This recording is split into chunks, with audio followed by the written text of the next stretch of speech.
Past legends. Past legends. Welcome to 5 Good Minutes in the Clubhouse today. Even though it is 5 minutes, we do go a little bit longer, but we have some very special guests and we love to hear them talk about their career. We might change this to past players and past legends, I reckon, over the next couple of weeks. But today's special guest, Martin Leslie, formerly from the Port Adelaide Footy Club, heading up to the Brisbane Bears. Welcome, Martin. Thanks, guys. Thanks for having me on. Welcome, Marty. So, your traditional Port Adelaide, growing up in the area, Semaphore, Largs Bay, etc.? Yeah, definitely sort of grounded down that way. Born at Semaphore, was born there at the Lefevre Hospital, and then we lived a year at Semaphore, and then we moved a long way away to Largs Bay, and then another long way away to Largs North. So, Mum passed away when I was 16, and my sisters were a bit older, and Dad and I decided to move to Alberton because he was from Rosewater, which is next door. So, so pretty much lived and breathed down there, guys. For the first 20-odd years. Port Adelaide heartland out there, that's for sure. You could have nearly walked with each move, not having to worry about driving each move, Marty. Well, he would have sort of whacked them on and all our stuff in a shopping trolley and, down the road. Well, you're lucky at Port Adelaide it didn't get pinched. Come on. Yeah. Mate, where did you play your junior footy? Obviously in that area, but which was your home club? I 7 years old, I started playing football for Taperoo, which were based at the North Haven Oval now. That's right. You guys know that. Mm-hmm. So Taperoo used to have that ground, and I used to live probably half a K away from there, if that, in between that oval and probably Fort Largs Police Academy. So I was down there at 7 years old, and I promise you, 7 years old playing in under 11s, went down there. Taperoo at the time had 4 teams in one grade under 11s. So Port Adelaide at the time, there was about 14 teams in the comp for, say, under 11s, and Taperoo had 4 of them, which was unbelievable. I didn't really take much notice at the time, but looking back was crazy. There were so many kids down that way. Yeah, that's incredible. Yeah, well, at least you didn't have to travel far to play. No, I didn't, unless we played at Ingle Farm or Paraka, because we used to play against them guys back in those days. And I reckon I got 2 kicks in the first year I played. And I promise you that's, I remember going off the ground and saying I got a kick and thinking I was pretty happy and that's the truth because the kids were 3 years older, maybe 4 years older, and it just pushed me out the way. Oh, that's a huge difference at that as a little kid then, Yeah, so I ended up only playing 1 year then, and my next door neighbour wanted to go to Ethelston, and so I thought, well, I can't get a kick at Taperoo. I might have another go there. So went to Ethel in 1971 when I was about 8. So I'm born late in the year, and I ended up sort of, after a couple of years, won a couple of association awards out there, and my rivals were Bruce Abernathy, who played for Wingfield, then Rosewater, and Rossi Aegis, and a few of those guys. So Rossi played for Rosies, and I reckon Bruce was playing for Wingfield, then went to Rosewater. So, yeah, we sort of basically grew up together, played against Tony Antrobus, David Robertson, who were both Ingle Farm. So we're all the sort of same era. So it was great memories, really. It was fantastic back in those days. There were so many teams to play against, and if you look for those sides now, the Mount Carmels were there. That was part of Rosewater, but they were a team. And Semaphore Park, they're no longer. Ethelston, my old team, no longer. There's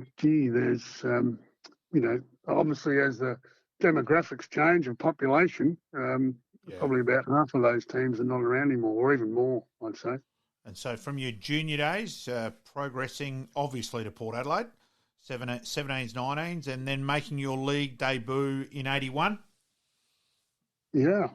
Yeah. Memories of your league debut?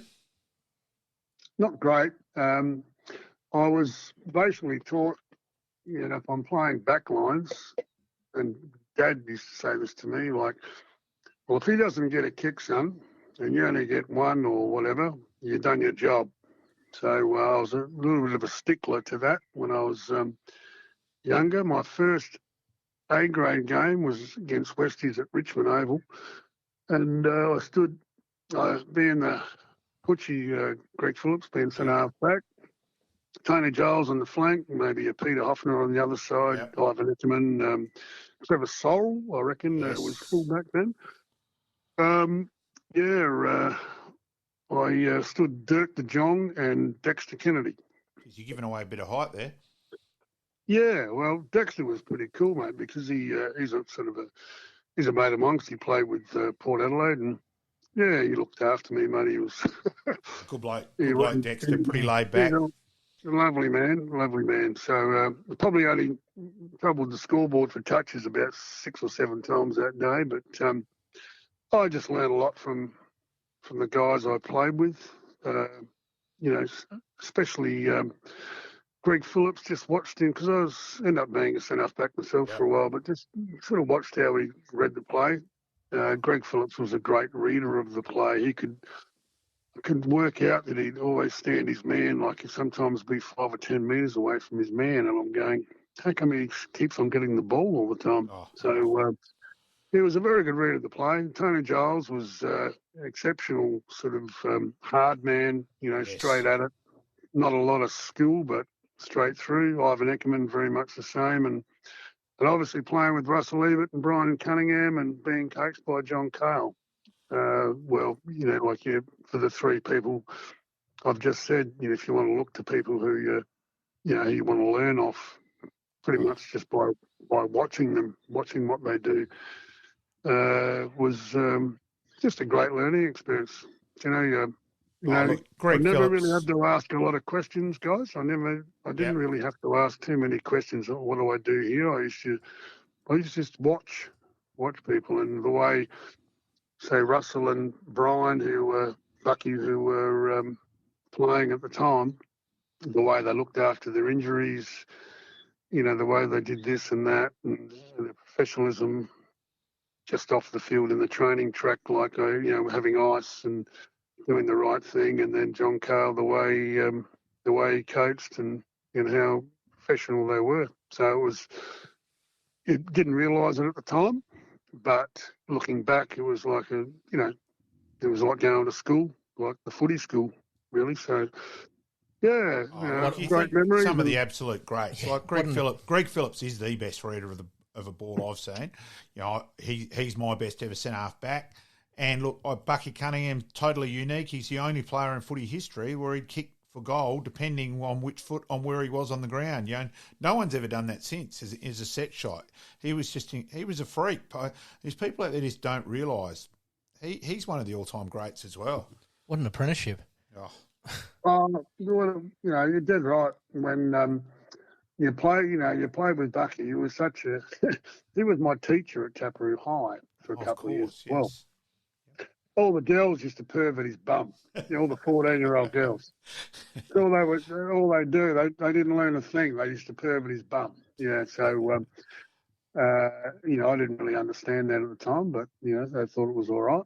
But Bucky, just a lovely guy, a gentleman, and it was as courageous as they came.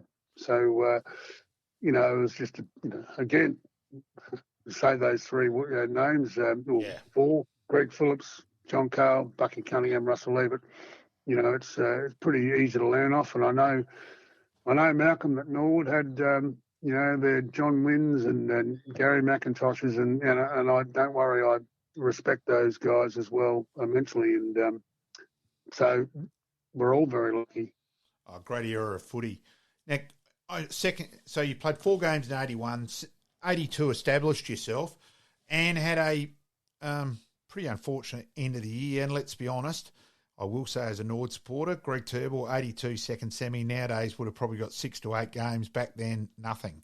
Go through that, memories of that day, mate. Yeah. I thought about that the other day, Matt, when you brought that up, because before I had a broken sesamoid bone. I had it that year, and also I got another one the next year. So I don't know if you noticed, I only played 2 games in 1983. Yep. Sesamoid bones is pretty much the bone that's about 2 inches below your big toe, or an inch below your big toe. And so before the match of '82, I had a couple of needles in the sesamoid bone just to deaden the foot, and because it was, I don't know, it's when you've got a broken bone in your foot, it's just a bit of a struggle.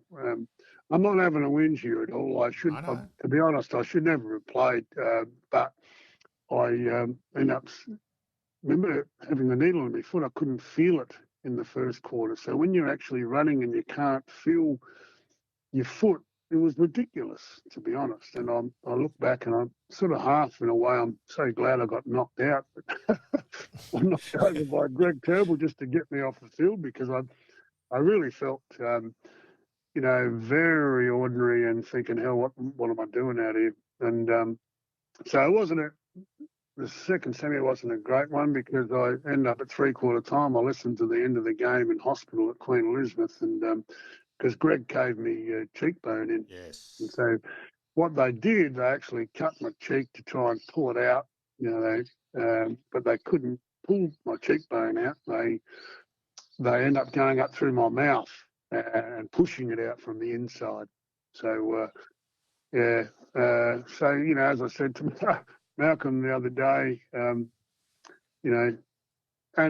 admired Greg Turnbull.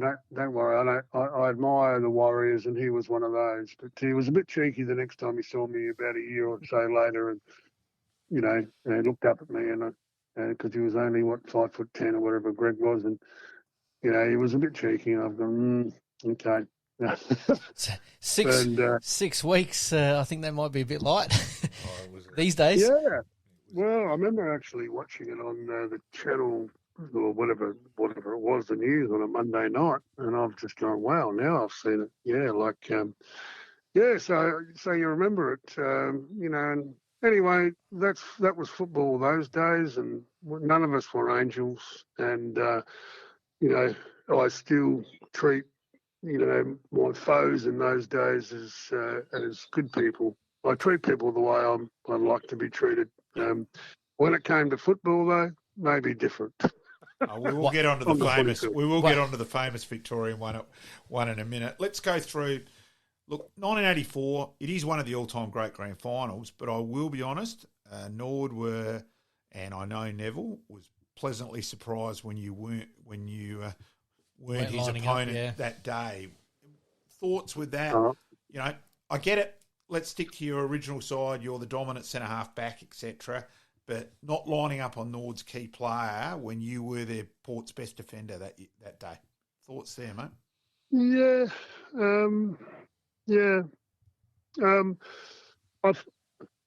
It's a hard one, because I'm starting to think, because I played centre half back all year that year. I don't think I'd moved from centre half back one time in that year, if I remember. And all of a sudden in a grand final, you'd go to, you'd mess up your team. Surely sometimes you'd think that, Neville Roberts, an absolute star. Jim Michael wasn't a bad player either, mind you. Yeah, Piano was a very good player. Yep. His son becomes an AFL player in a week's time. So, yeah. And who's got him? Probably the Crows. Yeah, he'll be a father-son. He qualifies. Jim qualifies for his Nord games by 3 games for him to be a father-son selection. So, yeah. Great. Yeah. So I'll tell you a little funny story there. I could start darting off. I used to, I'm not an arborist anymore. I still am, but I'm not in that game. And I was up at Sajuna School doing an arborist report. And had to have a chat with the headmaster there, and it was Jim Michael. Yes. So I hadn't seen him since. basically because he probably retired around that time. Would that be right? 30s, mid-80s, Yes, I think. yeah, mid-80s, Malcolm, yeah. His last game was at the reserves premiership side. I think it was 80. It's either 85 or 86. I think it was 86. But yes, yep. Yeah. So I remember sort of just touching base in the office there at the school, and I've had to do a report on their trees for safety and for fire and all that sort of thing. And so I ended up sort of Jim come out, and I said, Jim, Martin Leslie. He said, oh, how you going, Martin? And really decent chap, as most of us are when we're off the field, and his assistant, his deputy, was coming along with us, and I said to her, and I can't remember her name now, I said, you know what? In a grand final, your headmaster squeezed me by the nuts. And he said, Jim, you didn't. Because we had a bit of a to-do there, because he actually gave me a good squeeze, and I gave him a little bit of a clip, and that was really funny. That the interaction between her and him. You did not, Jim. Surely. Don't worry, that's stored in the memory bank when I next speak to Jim, mate. Yes. Yeah, no, we'll do that. Pass that one on when you see him, because I did bring that up. And, but no, Jim was a good player. Yeah, I don't look back as that was a bad decision.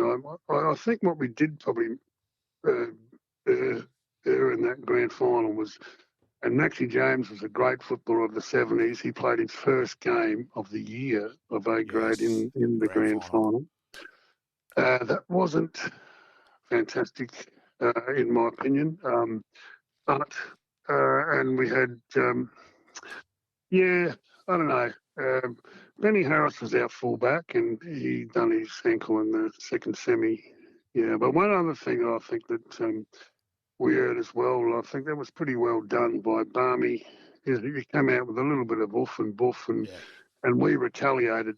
And it's always the ones who retaliate. So it was a fairly clever start with the Tim Evans and Craig Marm, all that sort of stuff going on. And I thought that we were always confident, and obviously Nord were as well, to win the game. But I just thought, looking back, there was a lot of things that we did when it came to a bit of retaliation, that we, instead of actually just, hitting the ball and not worrying about the man, that we probably could have learned a bit about. Yeah, there was no doubt Nord did suck. And, that was the late Ian Stasnowski's idea. It was him and Greg Nicholson came up with that idea for Tim, and, it worked. And, we sacked Wayne Russell in a couple of times, and, it was very much a case of the retaliators got caught, and, And I think also one of the last times that teams lined up in positions rather than that was across the green. Time. Yeah. Yes. So. Yeah, what for the that's right, for the national anthem, Yeah. Mate, that's correct. Yeah. No, sorry, I just Miguel's just walked out. She's just having a bit of a chat, and I said, "Oh well, you've had too much of a chat tonight. You can, whiz back in there." Mate, moving along, 1986, mate, you win the John Cale medal. Or Port's Best and Fairest. Sorry, Port's Best and Fairest? Yeah, the Bob McLean, actually. Bob McLean. Sorry, my apologies. Yeah. No. And Greg Anderson still thinks that I ripped him off. So, you can talk to Greg about that and just say, do you reckon you should have won the 86? Well, he won the McGarry. So, and but I actually was up in Darwin playing football at the time, because I just wanted to, just to get away, have your holiday, and then probably try and stay fit at the same time. Not that well, it's funny. I went to Darwin. I reckon I drank bloody 12 beers every day at least, and then it came back 4 kilos lighter. So I came back in the like at the end of 80s. Yeah, end of 87, I was as fit as hell. Like because you go from Darwin with the air so thick, and you sweat so much. And we did do a little bit of training up there. And came back, and everyone said, "You've just been off on a training camp." I thought, well, yeah, okay. I've been off on a training camp, but it was a really good trip. And I was up there when they rang me and said that I won the vote, on the last vote of the night. So I still, you know, when it comes up, I still say to Ando, yeah, it's just bad luck about that, isn't it, old boy? You know? Nothing wrong with that. Let's go to the night. Let's go to the night where you became the hero of South Australia. Go for that game, mate. G'day, Dermy. Yeah. Well, I don't know. It's been, you know, everyone, to be honest, like always says, oh, you know, I remember you with, you know, Dermot Brereton, and you know, and I just, yeah, well, that's sort of nice to be remembered for something, but sometimes you just go, well, I did play, you know, a few games as well, but, you know, the whole thing about playing for Portland and about playing for South Australia was about you playing for your, you know, when you're playing for your club, you're playing for your mates and you're playing for the supporters. So a lot of people don't, I don't know, people don't sort of say that too much. I used to play for my supporters because, you know what, I used to mix with them a lot. The good old days, mate. Yeah, exactly. The good old days. Yeah, we're really missing that these days, aren't we? Yep. Yeah. So I know Gary McIntosh, I had, you know, quite a few beers back in the day with, and just a sort of guy that I'd love to play football with every time I played. But he's the sort of guy who's the same. He's the same. He's, you know, I used to play for the people who rolled up. And so that was it. You know, when you're playing for your state, well then, and she's on, well then she's on. You know, and the thing is that if someone's going to, you know, have a crack, well, you know, you're playing centre half back. You know, so you're a pillar of defence. What are you going to do? Roll over, or are you going to have a crack? And so that's what I did, but I did it for my team, but I did it for my mates, and I did it for the supporters, and I did it for South Australia. And if you got that sort of going with you, surely that's enough. Oh, look, I think it was great. I think Dermot Brereton, he just thought he was going to intimidate this guy, and this guy won't do anything. And you've given him back more than what he got, and I thought it was great that it put him back in his spot, exactly where he should have been. Yeah, and I was lauded for all that and all that sort of stuff. But I remember one of my teammates, and I won't say his name, I don't disrespect this guy, but his name won't come up, and he said, "Oh, geez, I'm glad you did that because I wouldn't have done that." I've just gone, "Yeah, well, I'm glad I fucking stood him then." Do you know what I'm saying? Like, yep. You know, that's because I would have liked, you know, if you put your body on the line, all you're asking is the other 17 or 18 blokes that's on the team do the same. You know, isn't that all you ask for? Oh, couldn't agree more. Yep. It's playing for the correct reason, not the dollar, playing for the correct reason. Look, money. Yeah, well, the dollar wasn't so good at the time, so it didn't really. A few drinks at the end of the game, and that's about it. Matty, I do want to ask you about a famous game. Look, obviously a game which a lot of different emotions, etc. But look, and then how Port Adelaide handled it immediately, how Foss and Jack handled it immediately afterwards, and all that side. You know, Jack handled it to go to Foss's, but the Anthony Williams game. Your memories okay, there. My memory of that.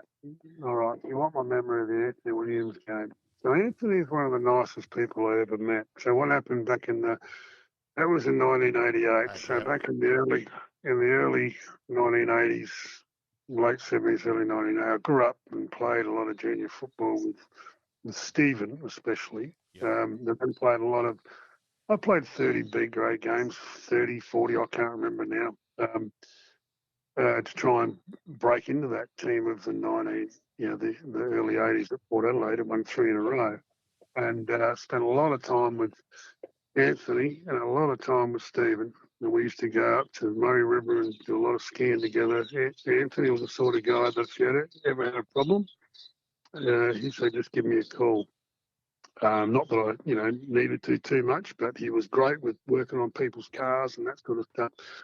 I was living in Woodville, living in the same street at the time as same street as David Granger, because I was looking after my sister's house at Windsor Avenue, Woodville, for a year because they were running a deli, and it was my last year in Adelaide. And David was a mate of mine. David was a misunderstood sort of person. But anyway, we won't go there. But I was down the Arndale shopping centre, and it was about lunchtime on a Friday, the day before the Norwood game. And I heard on the radio, because they had the news on, and I was just doing my shopping at Arndale. And I heard that the guy had been squashed by the brick wall at Glenelg South or whatever it was, and I've redoing his house, and I've just gone, and I've just as a flash, and then I just thought, nah, couldn't have been. So anyway, I went home and got a message. It was a message on my phone, which is the old days. You had to press the button to listen to the message. The answering machine, yeah. Yeah, and it was my partner, and she said, Anthony's gone. I'm just going, wow. Do you know what? I reckon that day against Norwood, I had a pretty good year at 88. As far as I remember, I think they was, which was unusual for me because I used to give the umpires a fair bit of cracking on the field, but I was in the top 5 or 6 that they thought would win the Brownlow, and I knew I had no chance because I used to give the umpires a fair bit of crack, and but the good part in those days, they used to give it back to me, and and carry on, play on. Yep. So that night, I didn't sleep. I just thought, what the. I just didn't sleep. I went to the Norwood game and again thought I was ready. I had an ordinary one. I stood Craig Kelly. I reckon we used to swap. I used to play centre half back. This day I played centre half forward, but I was pretty ordinary. I reckon I'm just guessing. Not too many touches. Craig was a good player, and I'd probably be way better off playing centre half back, and he was centre half forward. But anyway. I was fairly ordinary, but we all went back to the Williams house that night, and I've got to say it was a bit of a dream. It's something that you just go, some guys, or George Fiarchi made his career out of that game. Yes, it changed his whole career very much so. Late inclusion and was probably best on ground, and in a back started off the whole. Him and Delaney, the combination from that day, which is quite incredible. Yeah. Batman and Robin. That is true. And Joe was in '88, and George grew so much. He was playing in '87 as well. He played in the final or two in '87, and George, I've often said, he. And we'll go, sorry about leaving Anthony, but one of the loveliest men you'd ever meet in your life. Yep. But George, George was the sort of guy that you admired the way he played. Sometimes I call him the biggest player in the arse of all time. I mean, but the good part about George, he would, I won't say that to stir him if he ever hears this, but every time I took a mark, because I'd rather, if you take a mark, in the back lines, because it's just come your way, give it off and let a runner go with it, because that's what the opposition don't want. So George was always there every time. So he was, I think in the '88 grand final when we beat the Bays, I reckon I slipped it off to him, 3 or 4 times because he was always there. And if rather than me going back and taking my time and wondering who am I going to kick it to, he's straight there and bang, away you go and get it right back at him. Do you know what I'm saying? So, of course, you were all Australian in 1988 as well, and a premiership year. So, great memories there, mate. Yeah, all good. I just needed to go. I think, you admire Macca for just being the Norwood man. And the thing is, because. I'm sure Macca's a bit the same. I haven't spoken to him for a fair while, but I know next time he would be exactly the same. I just needed to. I'd lived in the port. I played for Port. I worked in the port. And that's what I'm saying. I needed to sort of to try something different. And the main reason I left, and look, the last year I had premiership All Australian, but I needed to go and play against the best players every week. That's the only reason I left. I would have done way better financially if I stayed in Adelaide, because I had a lot of contacts who wanted to set me up in business and, bottle shops and, I had a lot of people, but the thing is I just needed to go and play against the best players. And then, like Graham Corns wrote in the paper, you should have gone to a better team. Well, I didn't have any choice. I got drafted. Exactly. And if I waited another year, guys, I was going to the end of my tether, because I was 26 when I played my first game over there. And every week, especially in the second year, because I missed bloody 8 or 9 with my shoulder in the first year, but every week I was playing against a bloke that I'm going, oh, here we go. There was a time there, and I just said to me, Mrs. Anay, and she didn't really give a stuff about footy too much, She supported me, but she wasn't really a football sort of girl. Yep. I said to her, do you know, in the last 6 weeks I've stood Gary Ablett Senior, because I went to the half-back flank to stand him. I said, Herbert Brereton. It was Terry Danaher, I thought was an absolute star. Buddy, Stephen Kernahan, Stuart Lowe, they just, and Wayne Carey, because he was playing them days, and that's 6 weeks in a row. And, as I used to say, you didn't need an alarm clock to wake up on a Saturday morning, you just go, bing, here we go, but that was the reason I went away.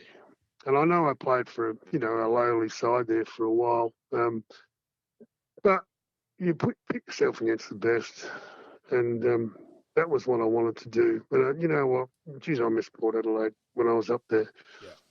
I really did, because, they're all my mates and stuff. But I just thought, oh, well, you've got an opportunity to play against the best players in the land. Absolutely. Every week. And that's why I left. So, yeah. But, no regrets, fellas. No regrets. Absolutely.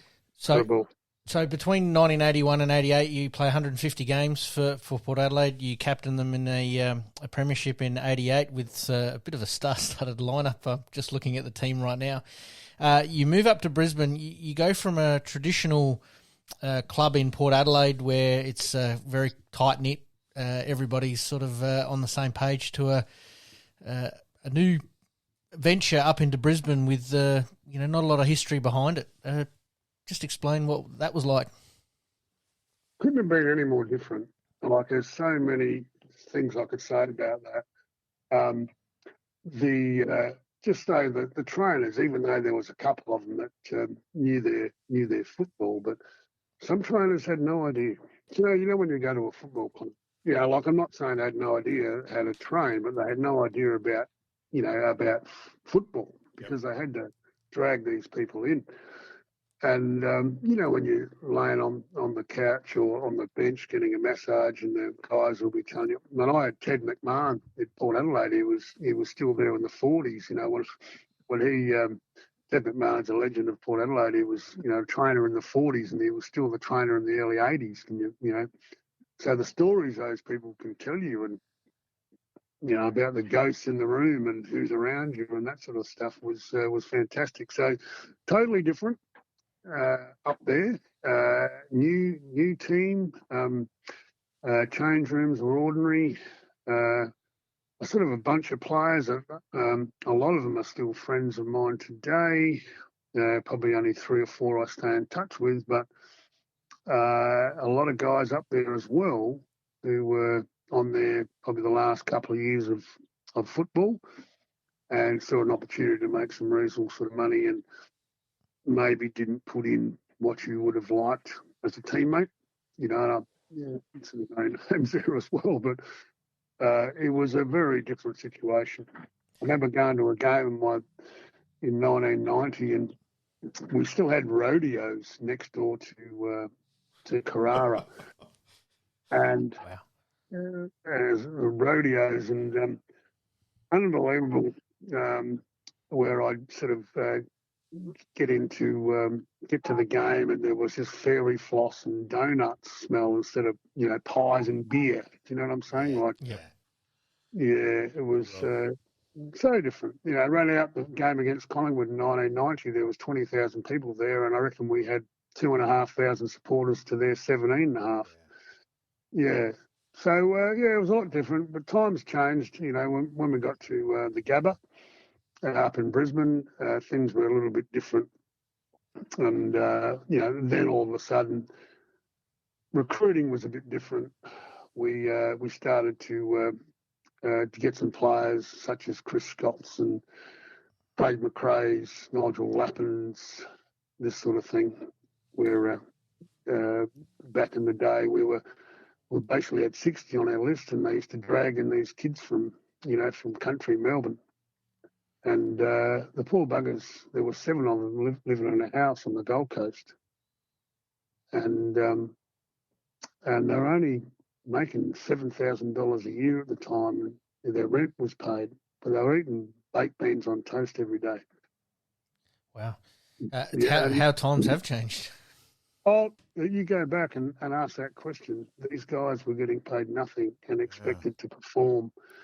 And it was just a real, I was obviously in a luckier situation. But I didn't realise that until I asked some questions. And so, times did change. And so, we were called the Humphrey B Bears. Sometimes we called ourselves that. But at the end of the day, every time you go out and play, because you might get a busted up body for playing, you got to play for your mates. You just got to play for your mates, and that's what we did. I've got some really good friends from that era: Johnny Gastev, Mark Zanotti, and David O'Keefe. There's a lot of some guys I admired. A lot of guys. Roger Merritt. They're really sad that he had a stroke up there, and it was really disappointing. But there's a lot of good people go through. It was just the time, We had Christopher Scase as our boss, and we know what happened there. Yep. But things have got to start from somewhere, don't they? Yep. Absolutely. So as you mentioned previously, you were the number 1 draft pick in '86, but you didn't get to play your first game until 1989. Bit of a baptism of fire at St Kilda down at Moorabbin. Yeah, I remember some guy sent me a text. He said, "Oh, look, I kicked 10 on you." I said, "Well, yeah, no, I didn't. That's rumour." No, he kicked 6 up to me to 3/4 time, but they also kicked 24 to get for the game. He kicked 9 for the game. I got moved to 3/4 time, and they tried to put me somewhere else. But let me tell you, when it's coming down that many times, he kicked 130 odd that year. And I remember hearing that some of the Bears hierarchy were going, well, you wait till, because it's very Victorian, South Australian back in those days, because as it probably still is. And I can guarantee you, look this up. I heard through a couple of good trainers, they overheard some guys going, wait till buddy Silvani stands him next week, because they played Carlton the next week. And wait till he stands him, and then, we'll see who the best, well, I wasn't a fullback anyway. I was in the fullbacks bumhole. But Silvani got 12 goals, 7 kicked on him by Lockett. And so, but when I heard that about, some of my own, guys at the club, not my teammates, but I've just gone, really? Okay. If the killer's going to kick 24 in those days, you reckon Lockett's going to kick a few? They're going to go through him a few times. Absolutely. You played under a few coaches there, Marty? Yeah, I did. It was very weird. Peter Knight's lovely guy. Really, really hard coach in the ways of the training and stuff. Probably compare him to John Cale, who got you fit, and he was more of more of a horse trainer sort of style coach. You'd sometimes see you get off the field because you look good, and you'd go, no, I want to stay on, as you know, get off. And Peter Knights was he was pretty brutal. We train for 3 hours and do a lot of one-on-one, and you'd be really knackered and have a lot of bloody cork thighs, and even from training. So Robbie Walls is very similar. Very very clued up coach, but Jesus, I think I was probably my second half of my career up there, so just trying to stay in the park at training sometimes. We had more injuries at training than we did in the game. I think he was just trying to harden us up, but I'm thinking, no, I'm hard enough at the moment. I don't need to, go through too much at training. I'd rather save it for the weekend. I don't mind doing the miles, but not the heavy clashes at training. But we did. But as I said, it had to start from somewhere, and that's where they started from. And Normie Dare with a South Australian link there, West Torrens as well, mate. Yeah, no, Normie was a good guy. It was best and fairest of the year that Normie coached. Yep. Just a good guy. He's. I don't think he wanted to be the coach, to be honest. I think he was more suited to an assistant coach. But all those guys, they were good guys. All the coaches that I had there. Peter Feltham took over from. Paul Feltham. Yep.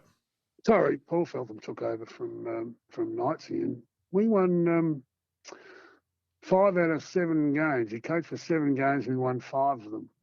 Yeah. So, but he got sacked. Pretty unlucky not to get the gig after that. Yeah. I would have thought so.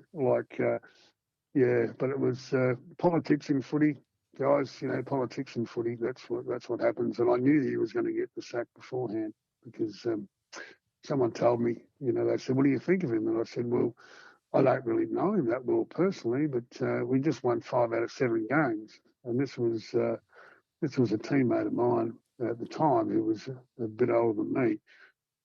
It had a bit of influence, and he said, "Yeah, well, I don't like him." So, and I'm retiring in about a month. They don't know that, but he's going to be gone before I do, before I am. So I'm going, yeah, okay. So that's what happens.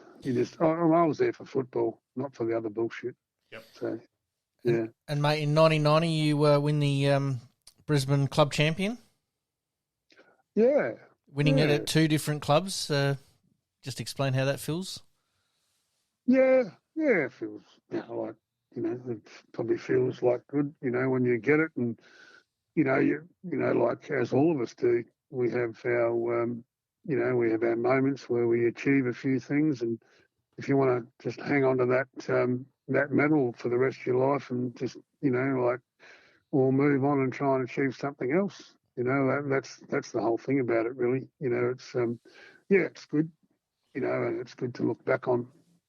But it's like, oh well, I've got some bruises and a bit of blood, out of winning it. So, okay, thanks very much. Appreciate it, and love the teammates and who supported me and stuff, and sort of move on. Yep. And you pitted yourself against the best as well. So that's a feather in the cap for sure. Yeah. Don't get me wrong. I don't. I'm not playing it. Stuff down. It's just stuff. This is a little bit unusual. I don't sort of rave on about myself too much, and I was just seriously happy to play football. Very, very a lot of gratitude to play football in that era. Just coming back and being in Brisbane and coming back to playing for some state sides with the likes of the Michael Ashers and the Gary McIntoshes and the Mark Naileys and the Craig Bradleys and the Stephen Kernaghan's and the Tony Halls and the Greg Phillipses and the Russell Johnsons. That was, for me, again, talking about state footy, don't worry about Dermy, just playing with the guys that I played with. We look at their side and you go, that's going to be tough to beat. And we beat them quite a few times. We had a great record there for a while. Now, I did get a message at one stage, Chris Brown from the Nord History Committee, and I am actually thanking you on behalf of the Nord History Committee, but a message and contact you. Now, let's go for it. You just explain it completely, your link with not only the Nord Footy Club, but actually virtually the origin of football, right back to the beginning of footy in South Australia. Go, Marty. Yeah, okay. Well, Topsy Waldron. Wow, when I was younger, I heard the name, and it was sort of, my grandfather, who was his grandson, lived with us after his wife died. My grandma lived with us in the 1970s, and before he passed away, he lived with us for about 6 or 7 years. So his name was Norm. His actual name at the time was Norm Wilkins, because he changed his name, and we are thinking, and it's all, he is his grandson, and my sister's gone through all of it. She did 15 years of the family tree, but he changed his name to Wilkins because I think the pressure on my grandfather was probably a little bit over the top, because I think I think Topsy Waldron was, like an icon figure at the time. My grandfather was born in 1902, and I'm not too sure if he was willing to maybe hold the mantle, or because my grandfather's son, which is my uncle, he was nicknamed Topsy because of the bloodlines, you see, and so my uncle Norm played one game for Port, and my grandfather Norm, he played 11 for Port Adelaide. So Topsy's my grandfather's grandfather. Yeah. So my sister's got it all, there. And if you looked at my grandfather, and if you looked at Topsy, you can tell. We're not hanging on to anything there. It's just my sister, she did all the stuff. My sister spent 15 years doing a family tree, and it was unbelievable. I've got a book of my mother's side and my father's side, and it's a big folder of about 3 inches thick, and she's done all this. I just could not believe it, that she's given me one and my other sister one to pass on to our kids. So my sister Patricia, Pat, she's done a massive job. But no, Topsy Waldron, is my great-great-grandfather. Oh, and he's a legendary figure. His record, if you look through, was considered in some circles the player of the colonial, best player in the colonial back then, is what got called. And his record is quite incredible. Yeah, it is, and it's a long time before my time, and it's just nice to be part of the old Norn history as well, because Norn's a team that I always admired and respected as well. Oh, we think we should have got you under the great grandfather, whatever you want to call it, rule, mate. Yeah. I think my mum would have torn strips off me if I went that way. Yeah. Mate, obviously some fantastic state of origin teams as well. I'm just having a little bit of a look over the some of the teams, and playing with the Kernahans and the McGuinnesses and the Tony Halls, and mate, it's just a golden era of SA footy, and to be part of it would have just been amazing. Yeah, no, it was, and also every time you rolled up and you're playing Glenelg, and I'm standing Kernahan, which I did most of the time, and you've got Tony Hall, who I stood once Kernahan left. You've got Tony McGuinness and Chris McDermott, and they had, every team had some really good footballers, and so to come back and play with them all at the same time was it was just a pleasure, really. I remember I'd already played a few state games. I'd gone back to Brisbane, and to be honest, we probably didn't have a really good full side. We probably had 12 or 13, maybe players who were good enough to play AFL or VFL at the time. Mm-hmm. But then you come back to South Australia and you train for State of Origin. The ball wouldn't touch the ground. Yeah. The ball just didn't touch the ground. And then you go, how much fun's this? Where when you go back to your AFL team and, where it was, a fair bit different. So, no, it was just a pleasure. It was just a pleasure. You go out, look around the ground before the balls bounce, and you've got absolute stars on the Victorian side, and you've got absolute stars in your team. So you're going, okay, here we go, bounce the ball, let's see what happens. And it was good fun. That's what I try to say to young kids, when I was coaching them, or some A-grade countrysides where I've coached, just be wanting to play against the best.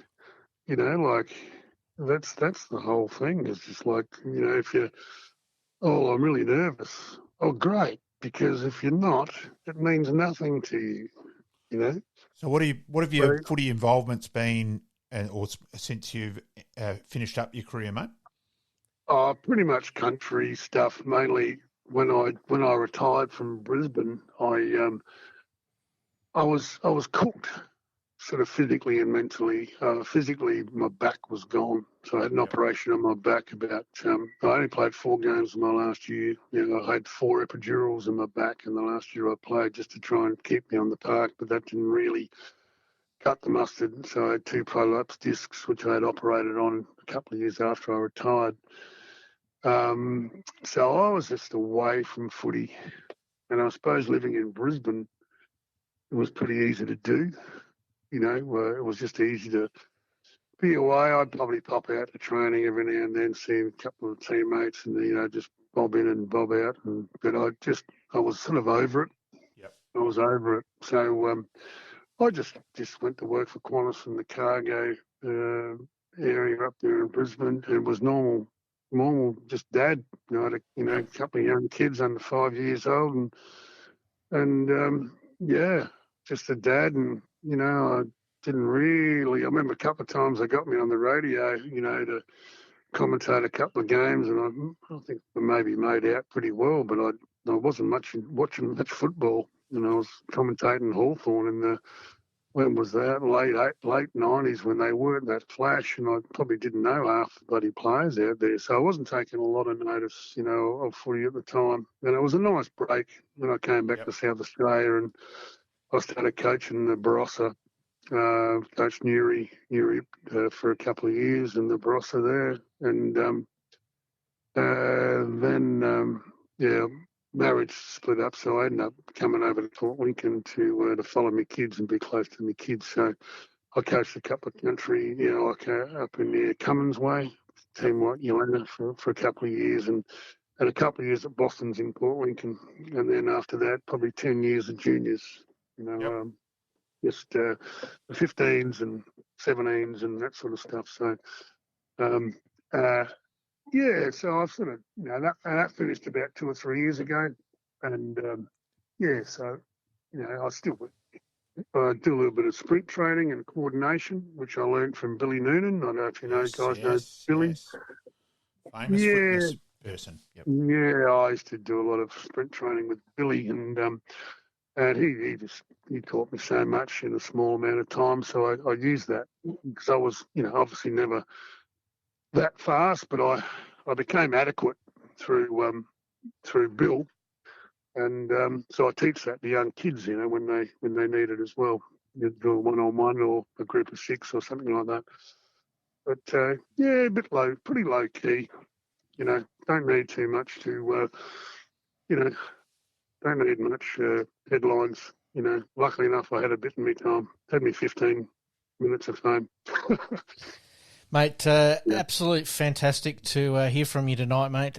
We've covered a whole range of topics today, but mate, we could have gone on forever there. That's some fantastic insight not only into your career, but obviously since finishing up as well, mate. Thank you very much for your time tonight, and we look forward to catching up with you at some stage.